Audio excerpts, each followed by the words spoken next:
News, सच जरूरी है। नमस्कार, आप देख रहे हैं एमएनएस न्यूज लाइव। आप सभी का स्वागत है। मैं हूं आपके साथ मर्शी। तो आइए जानते हैं देश और दुनिया की तमाम बड़ी खबरें।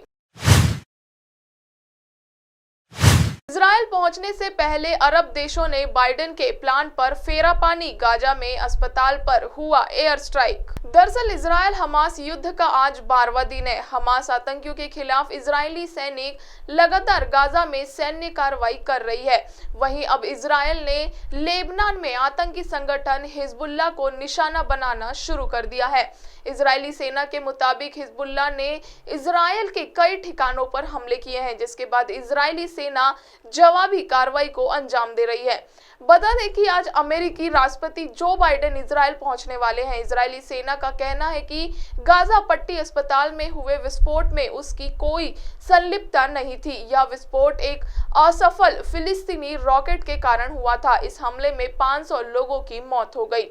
गाजा सिटी अस्पताल में हुए रॉकेट हमले के बाद संयुक्त राष्ट्र में 22 अरब देश गाजा में तत्काल युद्ध विराम की मांग की है। संयुक्त राष्ट्र में फिलिस्तीन के राजदूत रियाद मंसूर ने कहा कि अरब समूह के सदस्य इस नरसंहार से नाराज है।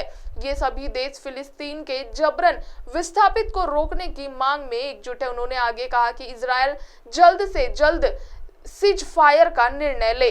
संयुक्त राष्ट्र में फिलिस्तीन राजदूत रियाद मंसूर कहते हैं कि वह झूठे हैं। उनके डिजिटल प्रवक्ता ने ट्वीट किया कि इजराइल ने यह प्लान के साथ अस्पताल पर हमला किया क्योंकि आसपास हमास का आधार था। बाद में उन्होंने ये पोस्ट डिलीट कर दिया। हमारे पास उस पोस्ट की फोटोकॉपी। अब उन्होंने फिलिस्तीनियों को दोषी ठहराने की कोशिश करने के लिए कहानी बदल दी है। नजर डालते हैं एक और खबर पर। क्या है युद्ध के अंतर्राष्ट्रीय नियम? इजराइल और हमास पर क्यों लग रहा इन्हें तोड़ने का आरोप? दरअसल इजराइल और फिलिस्तीनियों के बीच चल रहे युद्ध का आज 12वां दिन है। हर बीते दिन के साथ यह जंग और भी ज्यादा गहराता जा रहा है। दोनों तरफ से हजारों की संख्या में लोगों की मौत हो चुकी है। युद्ध इस स्तर पर पहुंच चुका है कि इजराइल ने गाजा के एक अस्पताल पर हमला किया, जिसमें सैकड़ों लोगों की मौत हो गई। इजराइल के इस हमले की सभी ने निंदा की है। संयुक्त राष्ट्र मानवाधिकार प्रमुख ने कहा कि गाजा पट्टी के एक अस्पताल पर हुआ घातक हमला पूरी तरह से अस्वीकार्य है।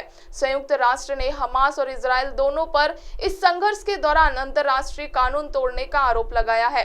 संयुक्त राष्ट्र का कहना है कि वह सभी पक्षों द्वारा युद्ध अपराधों के सबूत एकत्र कर रहा है। यूएन का कहना है कि युद्ध के बीच कानून लगना लागू कठिन है, लेकिन एक बार संघर्ष समाप्त हो जाने के बाद अपराधियों को जिम्मेदार ठहराना अक्सर किसी काम का नहीं रह जाता है। रुक करते हैं एक और खबर का। सरकार ने घरेलू कच्चे तेल डीजल के निर्यात और एटीएफ पर घटाया डिफॉल्ट टैक्स। जानिए पेट्रोल डीजल की कीमतों पर क्या होगा असर। दरअसल सरकार ने कच्चे पेट्रोलियम पर विशेष अतिरिक्त उत्पाद शुल्क घटाकर 18 अक्टूबर यानी आज से 9,050 रुपए प्रति टन कर दिया है। 29 सितंबर को पिछली समीक्षा में भारत में उत्पादित कच्चे तेल पर विंडफॉल टैक्स 12,100 रुपए प्रति टन निर्धारित किया गया था। डीजल के निर्यात पर SAED का यह शुल्क वर्तमान में 5 रुपए प्रति लीटर से घटकर 4 रुपए प्रति लीटर पर आ गया है। साथ ही साथ जिसे प्लेन में डालने वाला ईंधन भी कहा जाता है, पर शुल्क मौजूदा 2.5 रुपए प्रति लीटर से घटकर 1 रुपए प्रति लीटर पर कर दिया जाएगा। वहीं पेट्रोल पर SAED 0 पर जारी रहेगा। पहली बार सरकार ने 1 जुलाई 2022 को विंडफॉल टैक्स लगाया था। विंडफॉल टैक्स एक ऐसा टैक्स होता है जिसे देश में मौजूद तेल कंपनियां सरकार को देती है। तेल कंपनियों पर विंडफॉल टैक्स तब लगाया जाता है जब इन्हें किसी खास तरह की परिस्थितियों में तत्काल काफी मुनाफा होता है।